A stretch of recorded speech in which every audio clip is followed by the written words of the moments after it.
E agora eu quero falar de seleção brasileira, né? Seleção brasileira que acabou de fazer a sua segunda divulgação de lista para que possa enfrentar os próximos jogos pela eliminatória, mas acabei não registrando o vídeo sobre a minha impressão dos dois primeiros jogos. Então, o Fernando Diniz acaba jogando na primeira partida no Brasil, lá no Belém do Pará, contra a seleção boliviana. Foi um atropelo 5-1, né?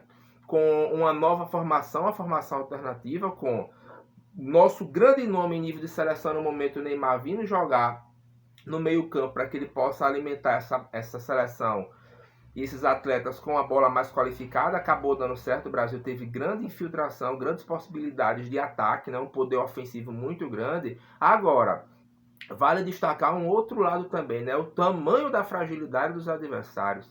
Basta que os senhores observem que a seleção boliviana continua com o seu homem de referência, o Marcelo Moreno, com 36 anos de idade, que é um atleta que o último clube que ele passou no Brasil foi o Cruzeiro de Belo Horizonte, disputando a Série B do Brasileirão.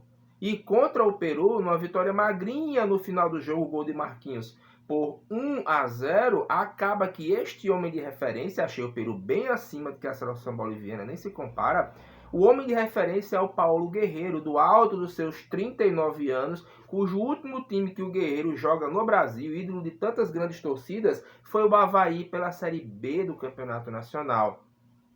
Não desmerecendo a Série B, onde no momento está aqui o ABC Futebol Clube do meu estado, ou então o meu América, que está lá na Série D. Não é desmerecendo o nível da competição. O que eu estou querendo dizer é que, se esses atletas estão em seleções nacionais para testar a seleção brasileira, jogando em uma condição de equipes bem mais frágeis e num nível de competitividade mais baixo, eu levo a acreditar que, por exemplo, uma seleção como a da Bolívia teria imensas dificuldades até de, por exemplo, disputar um campeonato de clubes no Brasil.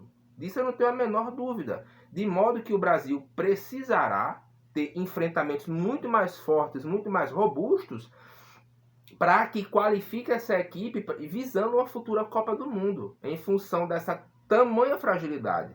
A Bolívia, por exemplo, é um bando em campo. O Marcelo Moreno, com aquela mobilidade bem reduzida e com a capacidade de finalização também mais lentificada em função da idade, e não tinha espaço na Série A do Brasileirão. A mesma coisa para o Paulo Guerreiro, mas eram os homens de referência dessas duas seleções, Bolívia e Peru, contra a seleção brasileira. Então, o que valeu foi a vitória.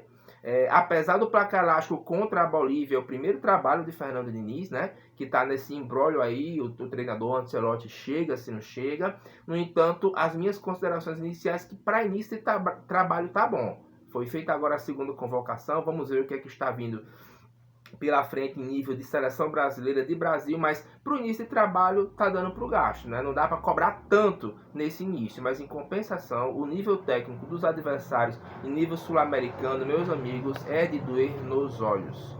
Para a gente que está acostumado com a Série A do Campeonato Brasileiro, que a gente tem acesso a assistir grandes ligas como a Premier League, como a Champions, e a gente ter que assistir seleções desse nível técnico, ainda que seja a seleção brasileira, a gente assiste porque gosta, porque realmente o futebol praticado é de muita baixa qualidade. Se tiver uma opinião para dizer a respeito, meu querido, chega aí, faça uso da seção dos comentários, que agora a gente vai para o próximo vídeo. Grande abraço, obrigado por assistir e até mais.